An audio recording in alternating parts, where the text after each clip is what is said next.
my minions are in a difficult spot. No matter, they've served their purpose by freeing my atom galaxy.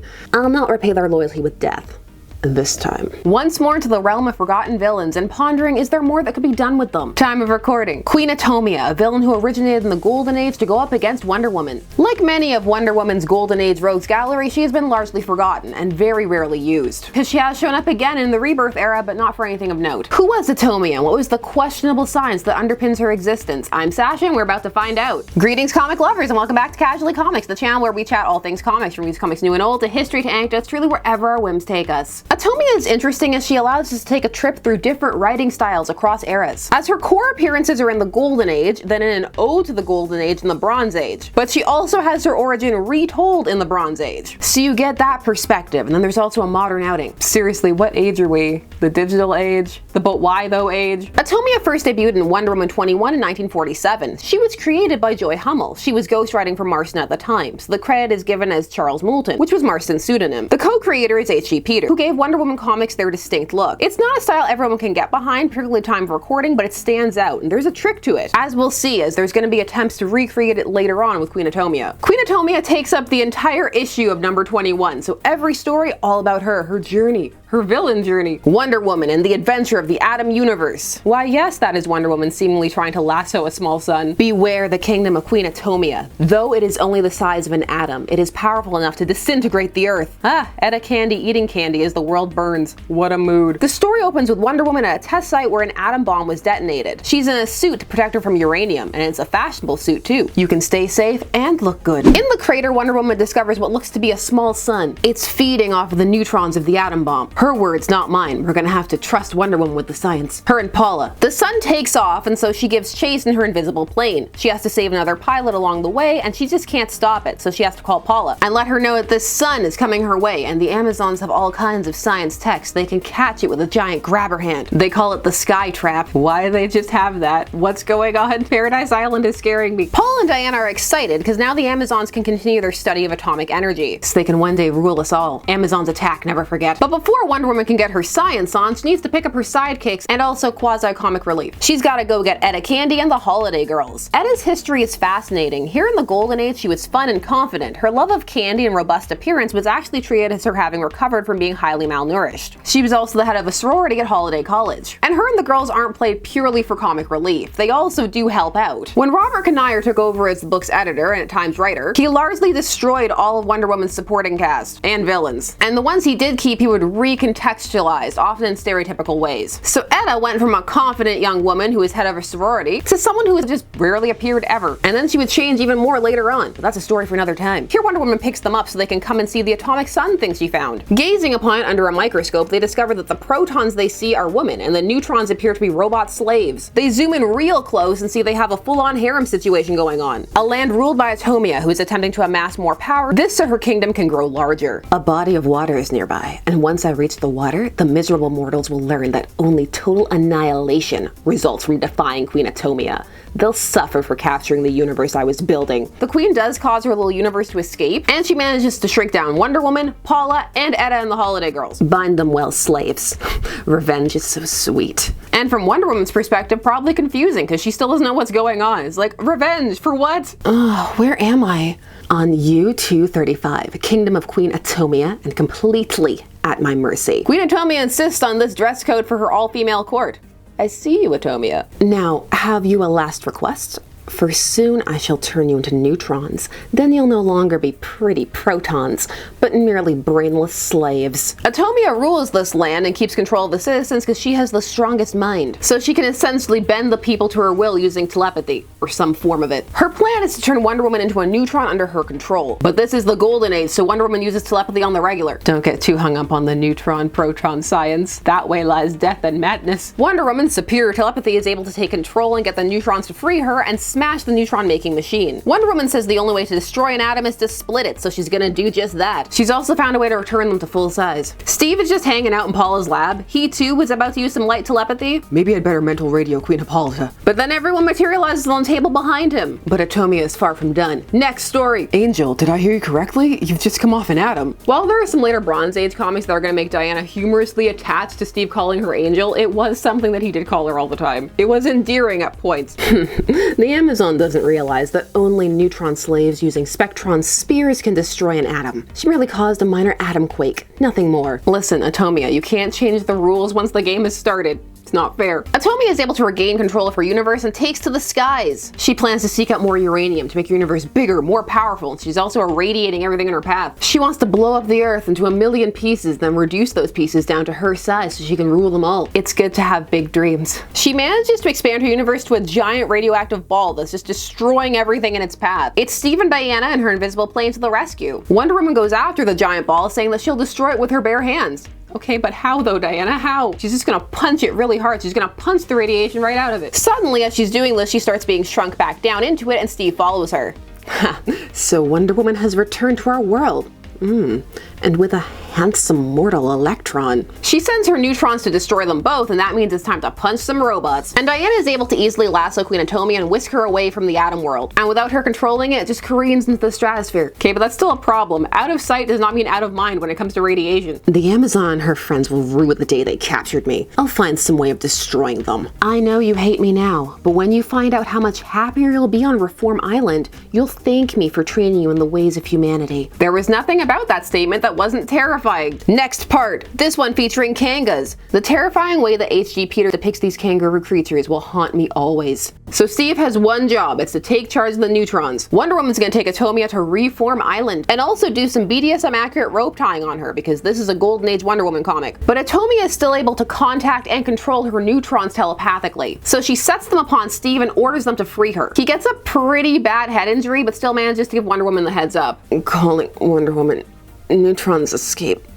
I'm very dizzy.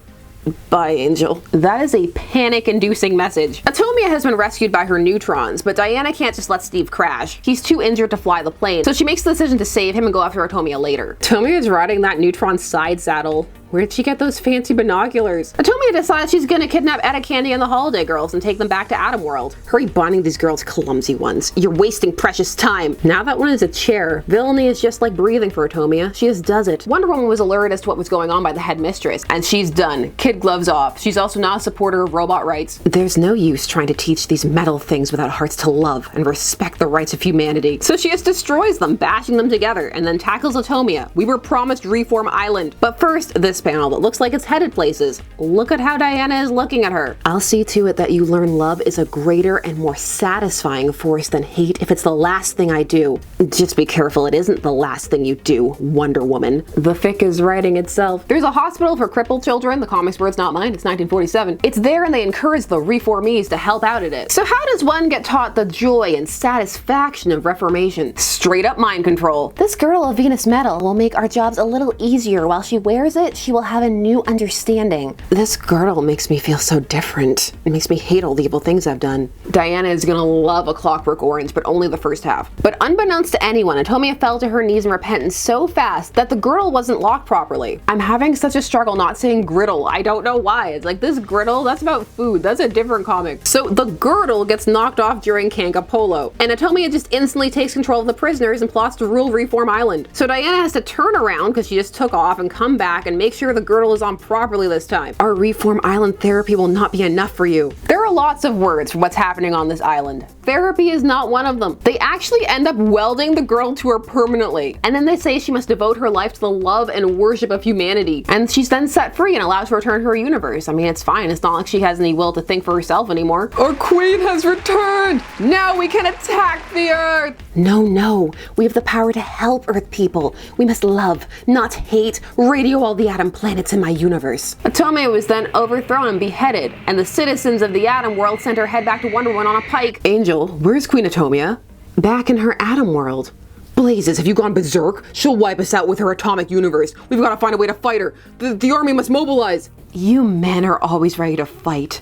I'm going to show you something. Watch me remove all her autonomy, self-will, and individuality, bending her to my will of the type of person she should be for the good of the world. That's the woman's way, says Wonder Woman of the Golden Age. Just brainwash him. Atomia is now using her atomic energies to heal children over at the sanitarium Wonder Woman pointed out earlier. It's meant to be heartwarming, but we know were she not wearing this girdle, she'd be trying to turn those kids into a child army or something. The end! Atomia would not appear again until deep in the Bronze Age. This in Wonder Woman 211. This is from the year 1974, in the story The Mystery of the Atom World, which, true to the title, is a retelling of the first part of the original Atomia story. This time it's by Robert Kanigher with art by Rick Estrada. So let's see this version. Most of this tale is the same. Wonder Woman comes upon the miniature sun out in the crater of an exploded bomb. Some of the lines are even taken word for word from the Golden Age story. She has to save the plane, she has to talk to Paula. This time Paula's got some nice glasses. The biggest difference is that now Etta Candy and the Holiday Girls are just gone, because Kanigher didn't like using them, so they're not there. Now it's Paula and some random Amazons. When they look in and see the robot neutrons and harem lady protons, the neutrons look more robotic this time and less like armored soldiers. The women are still lounging about and posed, here in a more 70s style, but there was that hint of leering in the Golden Age as well. The framing was just different because the styling was different. You see Asia's woman lounging at her throne's feet, Conan style, and she has them dressed like that. The vibes are intensifying. Queen Atomia is the same personality-wise because, well, they haven't changed anything. She's power-hungry,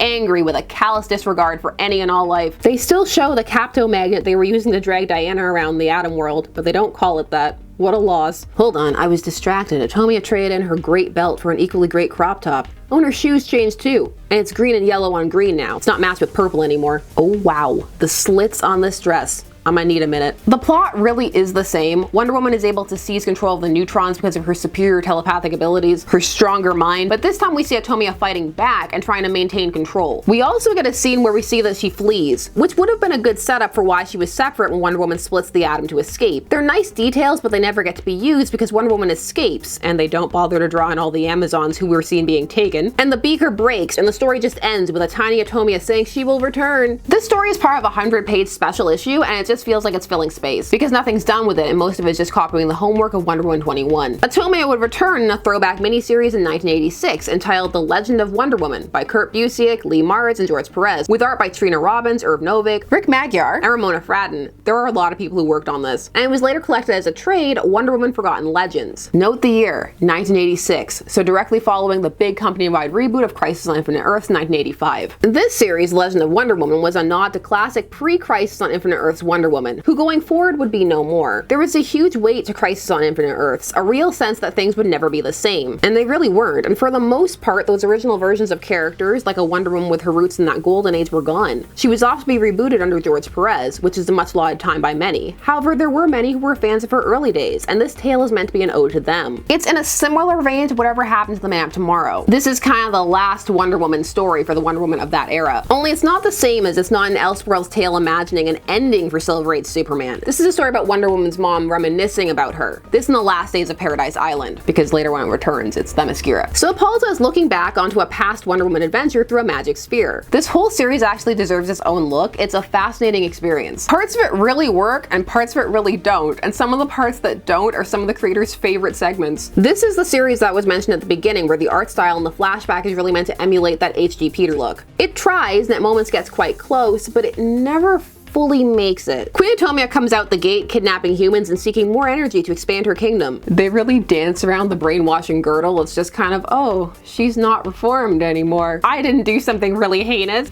My minions are in a difficult spot. No matter. They've served their purpose by freeing my atom galaxy. I'll not repay their loyalty with death.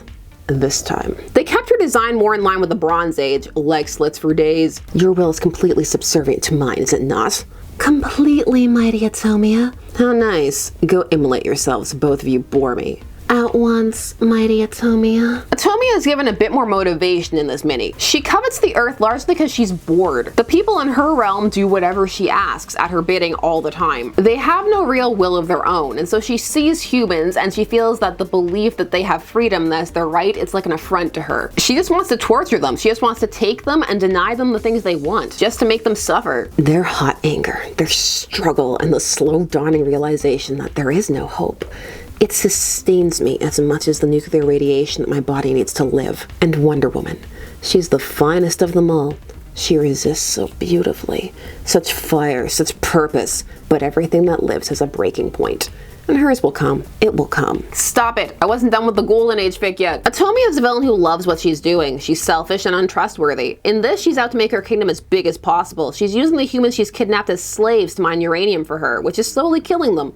Poor Steve. I'd take what I like, Wonder Woman, and I'd keep it forever. Atomia had made an alliance with another of Wonder Woman's former foes, Layla of the Land of Mirrors. This was another person that Wonder Woman reformed. But she betrays her. Instead of delivering her kingdom to her, which she was co-ruling with her sister, Atomia takes all the people from the Land of Mirrors and leaves her co-conspirator there in the Wasteland to rule over that. This because she needed a jewel from that kingdom to increase her power. The art here really captures that malicious vibe she had in the Golden Age, whereas she was more bland in the Bronze Age origin retelling. She also takes this girl, Susie, who's a big brat who's been tailing Wonder Woman in the story under her wing. This because she likes how obnoxious she is. But even that she does in a menacing way. Struggle, Amazon. Yes, struggle in vain. Grovel before me, Wonder Woman. You are at the mercy of my merest whim. Oh, grow up, both of you. Barry's Golden Age Wonder Woman, she was so sassy. She had no time for any nonsense at all, except for saving Steve. Atomia is eventually defeated in a big battle between the Amazons and her forces, as well as internally thanks to the destabilization into her world by the human rebellion Steve was leading. Also, they fight on Kangas, and that's great. In the final battle with Wonder Woman near the device that is allowing her to expand her kingdom, there's an interesting bit added to Atomia. It's not enough. Nothing is enough. I must be ruler of all I survey, or it rankles me. The moment I learn of something I cannot bend to my will, I'm consumed with thoughts of it. I cannot rest. See, it's a dark cycle because if she controls everything, she's bored, but then she can't rest without looking at all these things she wants. But if she had them, she wouldn't want them anymore. She simply can't be sated. She's pure want. She's base level unhappy. No Reform Island this time. Just the idea that the fact that the device is destroyed, which it is, means that she can't actually do anything anymore. The only world she'll be able to rule is her own. Aphrodite's way tells me I should hope you can reconcile yourself to your life of luxury and privilege.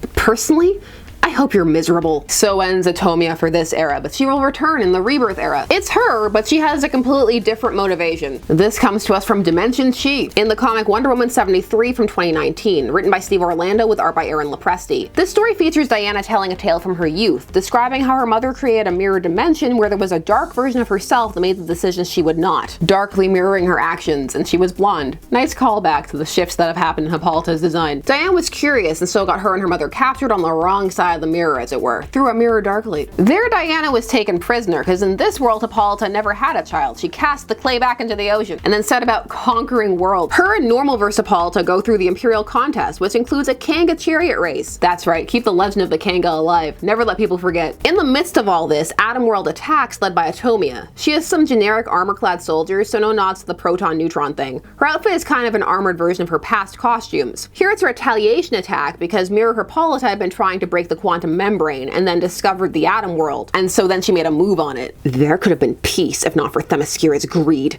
Now at the feet of my army of quarks. Peace? That's not the Atomia I know and slightly like. Also now her army are quarks. I can't hear that without thinking about my favorite Ferengi bartender and his really unreasonably priced holosuites. Diana, as a child, ends up defeating Atomia, so that's pretty embarrassing for her. Defeated by a child from another dimension. Diana ends up facilitating a peace between Atomia and Mirror Hippolyta, and that's that. Queen Atomia, everybody. Queen Atomia is a fairly simple villain, a power-mad ruler. She's driven by an insatiable desire to bend the universe to her whim, always seeking more, cruel and ruthless. She is an intriguing character if one is willing to work with the whimsy and loose science of her first origin, or one could retool it. There's a small potential for something interesting there. What is fascinating about Atomia is that she can be used as a study for the different methods of storytelling across comic book eras. The Golden Age, with its adventure-focused plots moving quickly from action beat to beat. There's a lot of room left that it was assumed would be filled by the young readers, who would in theory be willing to go along with these tales for the sense of excitement and adventure they provided, easily filling in left gaps. Generational fandom as a concept, while it did happen, was still evolving as views on pop culture changed, and some of these properties that would come to have long-standing histories were just getting started. The science behind Atomia does not really stand up to any scrutiny.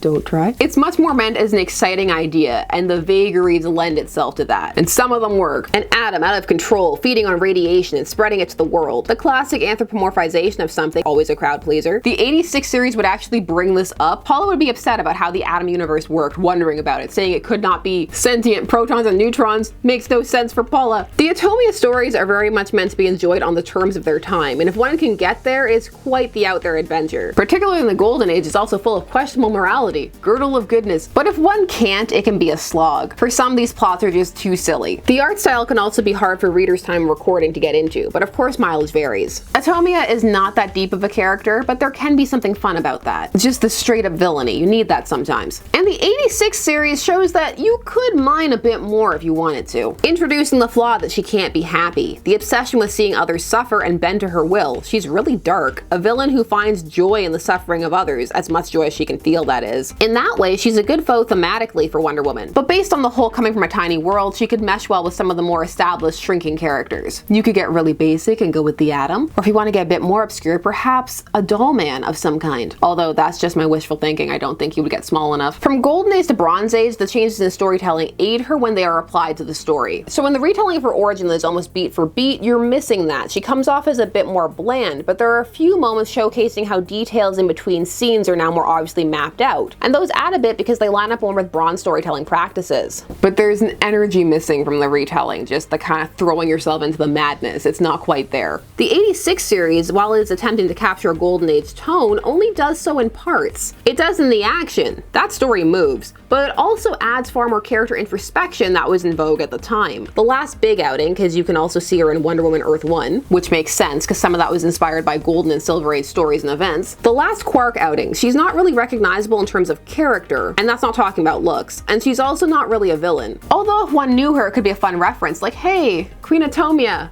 I remember that or know of that. Will she do something? The answer is no, time of recording. Queen Atomia may have potential as one of those ongoing looming threats, or just someone that people know about who's bad in the background. Someone who you knew given the chance was gonna be up to no good. Or maybe she's just a one and done concept. A prototype for different ideas that would occur later on and be better fleshed out. Share your thoughts on Queen Atomia down below. Did you know about this character? Which version was your fave? Are you as scared of Reform Island as I am? Share all your thoughts down below, and while you're down there, please do all the YouTube things. Like, share, comment, subscribe, and hit the bell notification so that you don't miss a vid. Thanks so much for taking some time out of your day spent discussing comics with me. I always appreciate it, and I will see you again soon. Bye bye.